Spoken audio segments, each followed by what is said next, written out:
Hello everyone, this is Shlok and we finally have the competency test mock over here, and I'll be first of all taking you through a bunch of questions that we see in this particular mock, and we'll also be looking through a lot of resources that I'll be sharing with you that we can use in order to prep the very best for the exam in the limited amount of time that we have. And with that said, let's get started. So for starters, I know a lot of us have already taken the mock and we know that there are only 8 questions in this particular mock with only 8 minutes spared, but I wanted us to focus very importantly on this particular instructions page that we have over here, and here we get some very crucial insights about the competency test. So I'll go through them one by one. The first very important aspect is the questions breakup, which is 9, 6 and 5, and 9 questions are from the verbal ability section, 6 questions are from the mental ability section, and 5 questions are from the managerial ability section. So that is something that is really important that we get to figure out from the instructions page that we have over here. In addition to that, we also get to figure out that there will be +3 given for every correct answer, -1 for every incorrect answer, and we also have a +0 for each unattempted question, which is obvious. So this is something that I also heard in the particular video that I shared in the community tab that the official NMIMS YouTube channel has shared. So this is something that you should also check out on a regular basis. So that's a little bit about the instructions page of this particular mock test. All right, so here I have started the mock.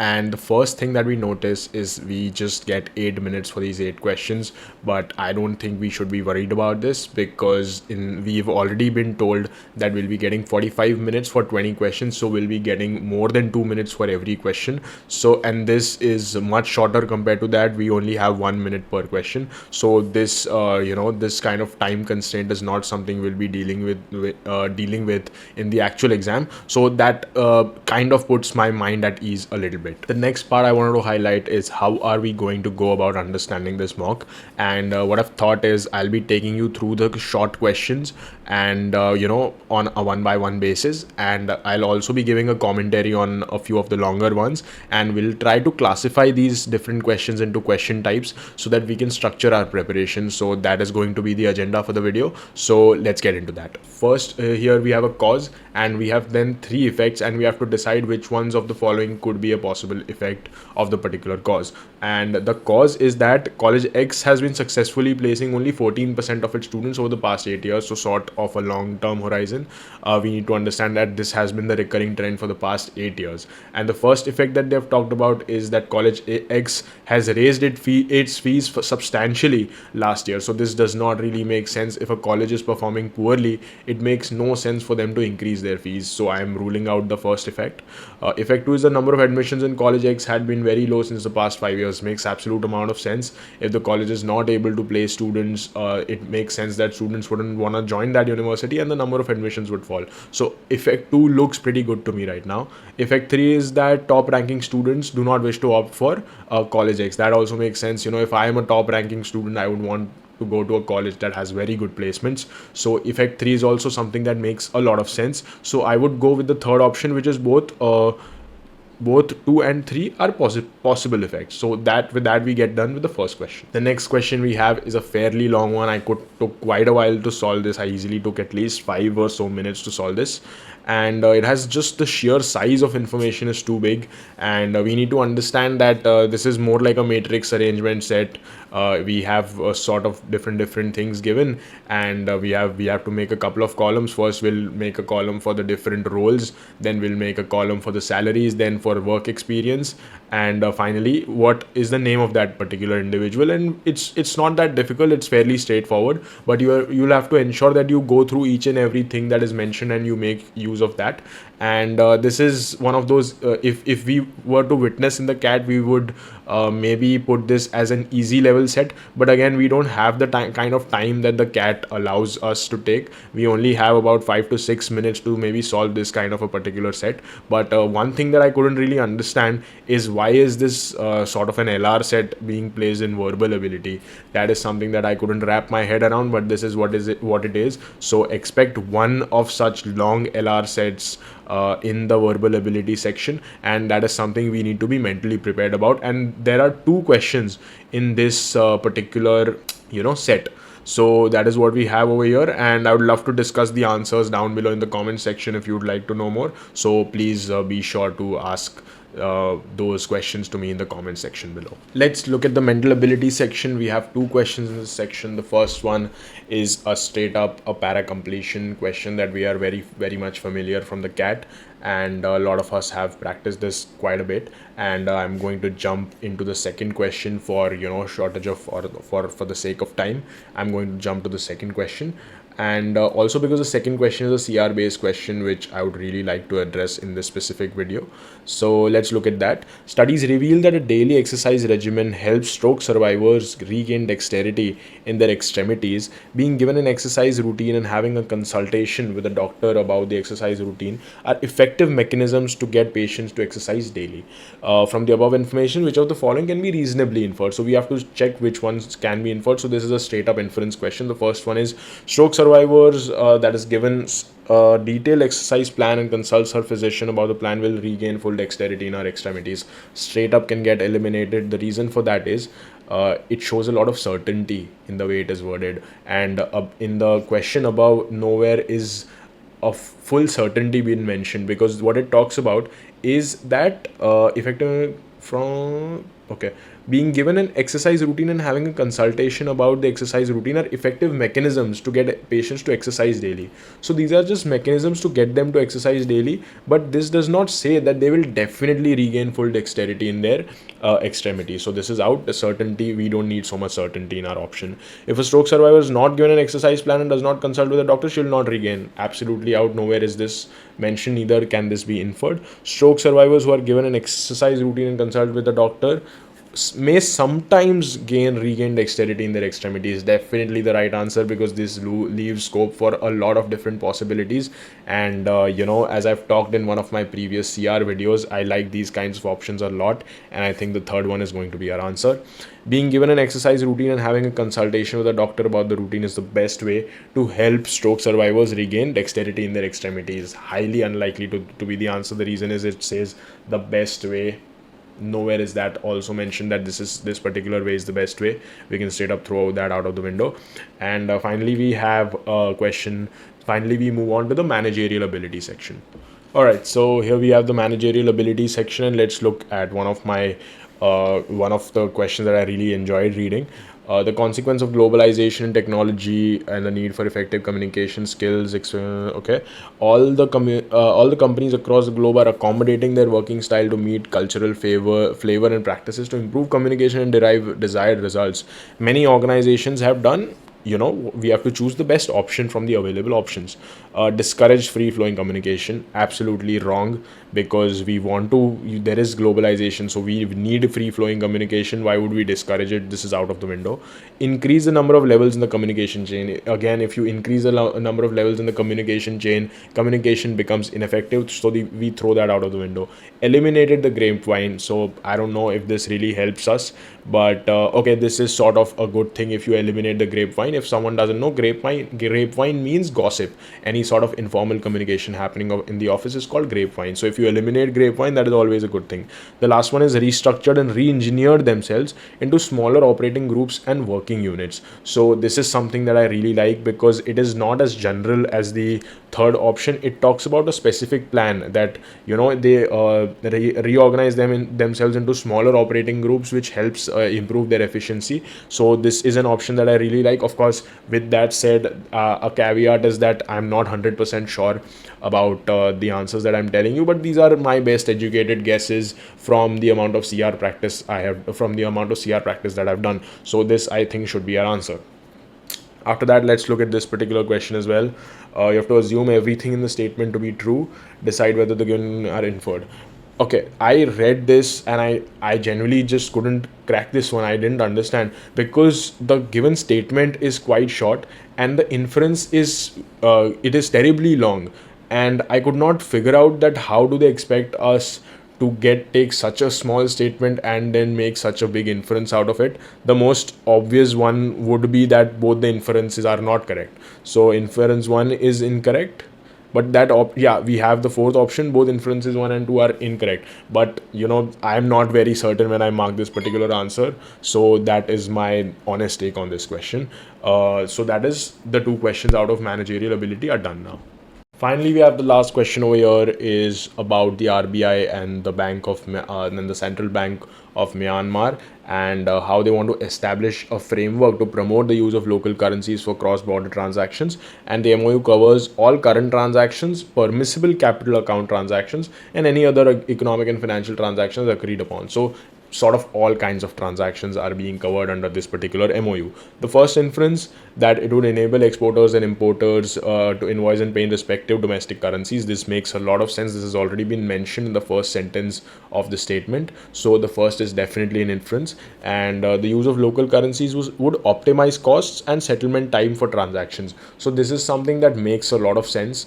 And this should be a direct impact of the above statement, which is that of paying in their respective countries. And of course this would improve the settlement time, because one additional step of conversion into US dollar is now no longer required. But again, while I say that the second one should be an inference, I'm not 100% sure, because nowhere is it directly mentioned that this would reduce the costs. So in an exam scenario, I'll be marking that both of them are an inference, but about the second inference, I'm not definitely sure. So that is a caveat that I wanted to give you. So my answer for this particular question would be both inferences 1 and 2 are correct. But as I've already said, that's the caveat. So we've sort of seen what kind of questions that there can be in the competency assessment. And I want to do a quick breakdown of what all question types that we've seen so far. So in the verbal ability, so far we have seen a course and a course of action, if I'm not wrong. Yeah, no, sorry, it is cause and effect. So the first question we saw was on cause and effect, and the second two questions, that was one set of two questions, we saw LR.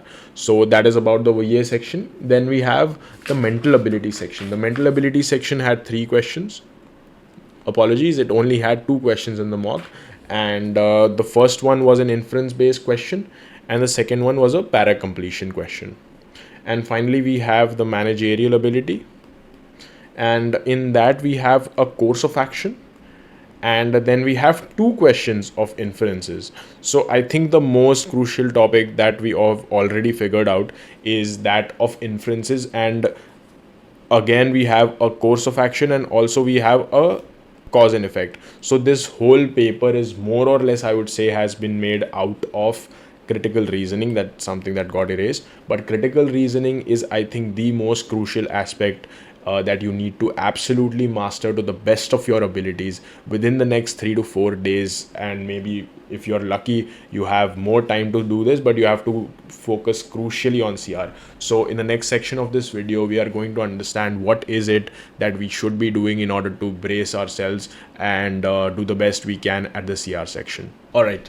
So the first very important thing I wanted to touch upon is the critical reasoning Bible. I have time and again recommended this particular PDF to anyone who wants to brush up their CR skills, but I've recognized what the problem is when one wants to approach this particular PDF, and that is the sheer length of this. Because if you look at it, there is about 385 pages, and that alone is something that can really scare or intimidate someone who's trying to get started on their CR. So I'm going to try to simplify this whole thing for you, and I'm going to try to make it easier for you to understand, and will mostly try to go through the contents of the table of contents of this particular PDF. And I wanted to take a moment and make you understand that the table of contents is fairly well organized, and you need to understand that you can quickly and very effectively skip a lot of areas that are not important from the NMAT perspective. So I would recommend, this is the kind of sort of sequence that you should follow. First of all, go through the basics of critical reasoning in the chapter 2, then straight up jump to go to cause and effect reasoning questions, which we have already seen in the competency assessment mock. This will really help you in order to fix up your basics if you have any cracks in your foundations, and strengthen weaken assumptions. I don't think they are really coming in the competency assessment because we haven't seen them in the mock so far, but of course we have to be ready for all kinds of surprises, as we've already seen a lot this season. So that could also very well happen. So I don't know. But right now we have a limited amount of time, so let's just focus on the things that have already arrived in the mock competency test. And the next thing I wanted you to cover is one chapter that I missed on that you should definitely be covering in detail through the CR Bible is the must be true questions, because these will really help you in order to answer the inference type of questions, and also if there are any questions on the conclusion or main point type of questions. So the chapter 4 must be covered in a very fair amount of detail. So that is one important aspect that I want to mention. All right, so now we have gone through the major chunks of critical reasoning Bible that we should ideally be definitely going through. But what about the other chapters? How do we make sure that we have more or less covered everything? And for that, I have these summarized notes of the critical reasoning Bible, and these are just 7 pages long and they cover all the chapters. So make sure you go through all these questions definitely, and I'll be linking all these resources down in the pinned comment section, so make sure you check that out. So the first is go through the critical reasoning Bible in the way that I've mentioned, by focusing on specific chapters, and more importantly focusing on the table of contents, so you can understand which, and try to go through the table of contents and try to figure out what kind of aspects really interest you, and then try to approach it, because that is also a very interesting way to study. And second aspect is that you go through these summarized notes that, with full disclosure, I have not prepared. I have received it from a friend. So if you do actually enjoy them, please let me know that these summary notes were helpful, and I'll pass on your message. In addition to that, that's a little bit what I wanted to say about the CR Bible and the notes of the CR Bible. All right, so now I'm assuming you're done with both the CR Bible, the important parts, as well as the shortcut notes to the CR Bible, and now you want to practice more in order to hone your CR skills. So now I have the Gmatclub opened over here, and I've already created an account and logged in. And the Gmatclub, why am I recommending it? Because it's a free resource, and I've personally used this a ton when I was preparing for my Gmat exam, and this is a great resource for critical reasoning. So how do we go about using this particular resource? I'll be showing that to you very shortly. So you tap these particular 3 bars, and this sort of navigation bar opens up, and you go to question banks. Now once you have question banks over here, you have this whole section of critical reasoning where you can select what kind of questions you want to do. And from the competency assessment that we have just seen, we go ahead and select cause and effect, we select conclusion, we select inference, and then if you want to do more practice, you can go ahead and select any of the kinds of questions that you're not familiar with but you would like to practice for, particularly for CR. And then once you have decided what kind of questions you want to go for, you can, once you've selected the kind of questions that you want to practice, you can straight up scroll all the way down and just do a search, and you'll get all those specific types of questions that you've already put a filter for.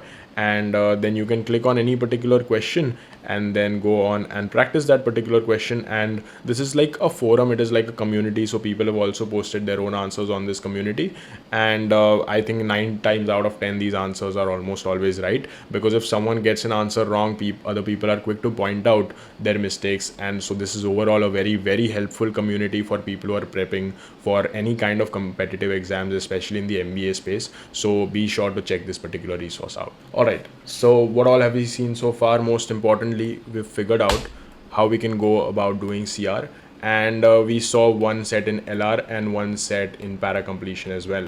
So that's what I could gather mainly from this mock competency assessment. And I think para completion and LR is going to be a non-issue for a lot of us, because we have prepped this a ton while we were doing our CAT preparation. But the only main issue here comes in the form of CR. So make sure that you use all the resources that I've given in order to prep your very best for the CR section. And this is all I could come up with in a limited period of time. But so right now it's about a 1:30. And yeah, I wanted to, tomorrow I have a lot of work lined up in my personal, my professional commitments as well. So I wouldn't be able to come up with something tomorrow. But if I could, I definitely will try, if I can recall something new that I would like to share with you. So that is one very important aspect. Finally, for some parting thoughts, I wanted to highlight that this exam is going to be a make or break in terms of NMIMS, and it is a relatively very short exam.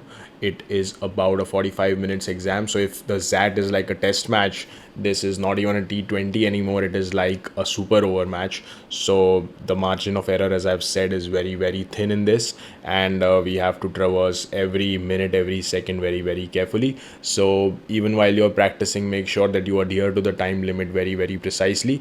And while you're practicing, make sure that you use the timer feature in the Gmatclub also very efficiently. So that's a little bit about my side, and I'm kind of sleepy now, but I wish you all the very very best for this particular assessment that is going to come through. And I'm glad that they've at least given some kind of glimpse into the competency test.